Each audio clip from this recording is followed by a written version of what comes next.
How good was today? Who got out to the convoy and seen it? Amazing. I'd like to begin by acknowledging the Kaurna people as the traditional custodians of the land and waters on which we gather today. We recognise and value their unique cultural heritage, customs, spiritual beliefs and relationships with the land. We pay our respects to their elders, past, present and emerging, and to all Aboriginal and Torres Strait Islander people across the communities in which we work. If you can't hear, my heart is about to fly out of my chest. Before I get started, I want to give everyone a heads up that I am a truckie, so you know what that means? I'm incredibly good looking. And I swear like one too. So I'm going to try my very best not to drop the F-bomb, but if I do, we all got to take a drink. My name is Kattie Risk. I'm a Latakia woman from Darwin, an MC road train driver and a first generation truck driver. I'm currently carting cattle throughout Australia in a quad road train. I've had quite the adventure getting to this point, filled with many wonders that God has blessed me with. And today I've been asked to share some of the adventure with you. I got my MR licence in 2010 to secure employment with Buslink, where I was a school bus driver. I sat for my MR licence in a 2-week course held at the uni. After a week, the trainer and assessor passed me, stating keeping me in the course would be like beating a dead horse. Since then, I have slowly upgraded my licence to HR and then MC. I have successfully driven automatic, splicers, road rangers and synchro transmissions. I've operated all combinations from hard body right up to power trains and everything in between. I've done 2-up, solo, intrastate, interstate, rural, remote and FIFO and DIDO work. I've moved fuel, general, produce, machinery, livestock, oversized, disaster relief and so much more. I've trucked throughout 5 states and the Northern Territory. One of the biggest highlights of my travel was when I first took a quad road train past Ayers Rock and travelled to Great Central Road. My first truck driving job, I was employed as a water cart operator on the Impex gas plant in Darwin. I was a proper greenhorn, but with my brother who worked alongside me, supporting me, I thought, bugger it, I'm going to fake it till I make it. My first port of call was to get a tag out lock. I didn't know why I needed it or what it was used for, but stuff it, everyone else had one. So off I went to get my tag out lock and start on my journey. I learned all sorts of foreign things, like a bollard was just a fancy witch's hat. Then white sticks on the side of the road were called delineators, and I finally learned what that tag out lock was for. By the end of my time there, I was operating double side tippers and semi-tankers.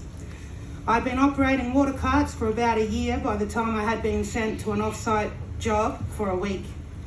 It may not seem like it, but there is a beautiful art to operating a water cart. So me and Patsy, my Freightliner water truck, went off to start the job. Everything went well and I really enjoyed it. At the end of the week, the supervisor approached me to apologise. I was unsure because he had been so kind to me for the whole week. He went on to say he unfairly judged me by my looks and gender and how I made him eat his words and that a heap of blokes could learn a lot from me. I was speechless and I gained a lot of respect for him for doing this. There was a fella I worked with who I considered a friend. I had lent him money and gone shopping for him to get presents for his missus and kids. When I'd first been put in the semi-tankers, I was only good at going forwards. Reversing was something that intimidated me greatly. This one day I'd gone in for smoko, but there was only one park left on the go line, and it was one you had to reverse into. Taking my pointers my dad had given me on backing a trailer, I went for it, attempting to back this semi-tanker so I could go in for some tucker.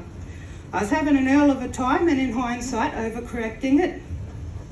5 minutes turned into 10, and when I looked up I seen this fella, my friend, who had been a road train driver for over 20 years, who will surely come and help me, right?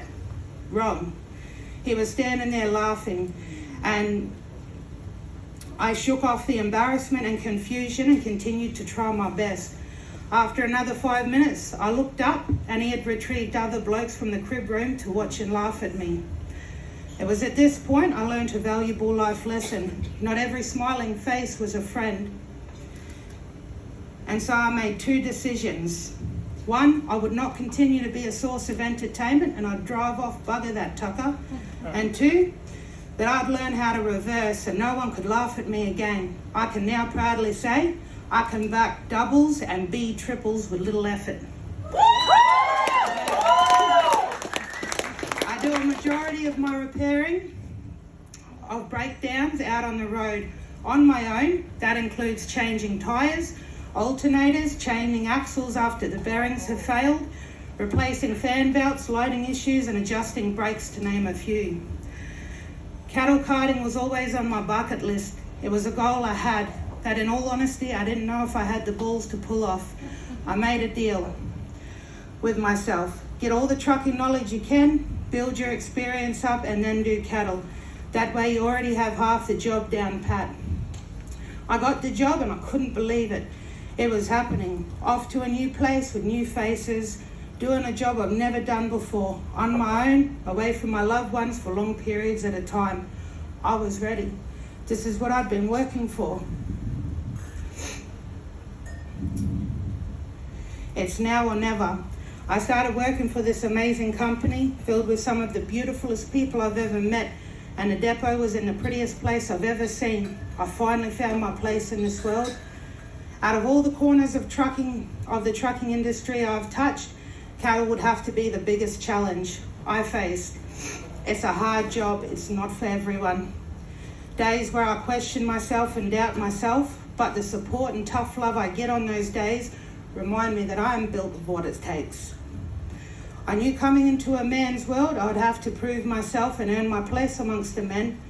I've been asked if I've ever considered weight loss surgery because I was too big to do the job. I've been told that no one expected me to last this long and I must be a stubborn gin. I've been asked to justify my Aboriginality. I've been referred to as the cook. I've had my truck and trailers tampered with and told I was only good for winding legs. Despite all the cheap shots, I made them eat their words too. Although I've had many poor interactions, I've also had many beautiful ones too, and I've gained a lot of long-term friendships and many amazing truckies. I've moved so many different things, but my favourite load would be when I transported crocodiles from Darwin to Queensland. This load was very special to me as my dreaming is a saltwater crocodile, and it's a load you don't get often. It was uneventful as they were all dormant, but I knew they were there. After I left Impex and during my early years of side tipping, I was working on a job in a single tipper. One day the supervisor rang my dad who owned the truck.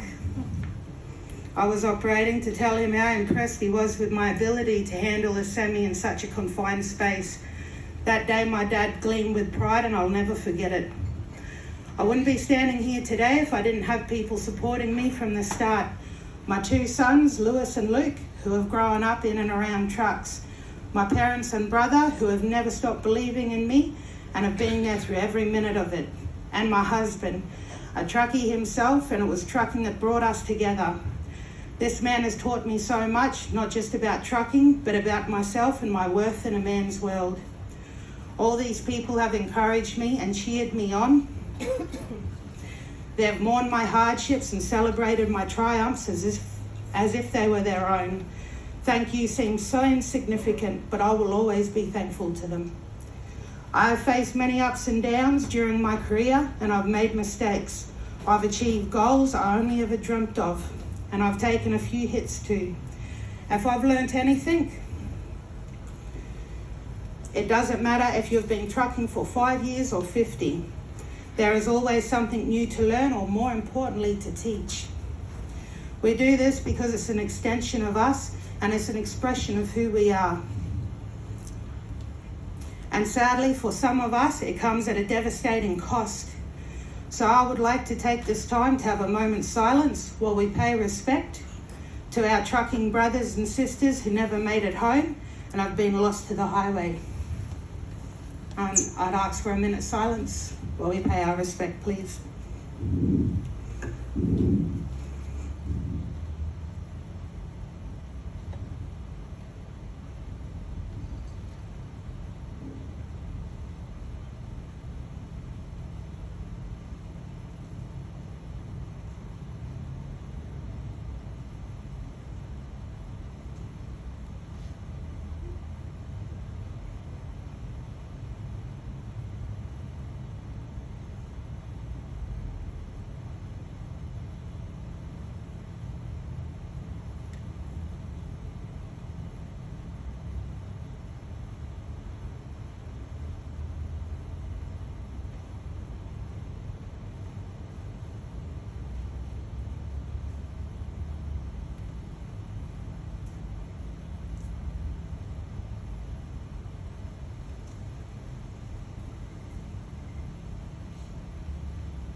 Thank you, and may they rest in peace.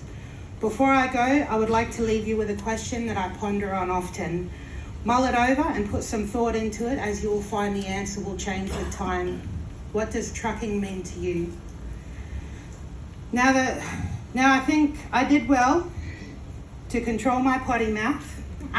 Fuck it.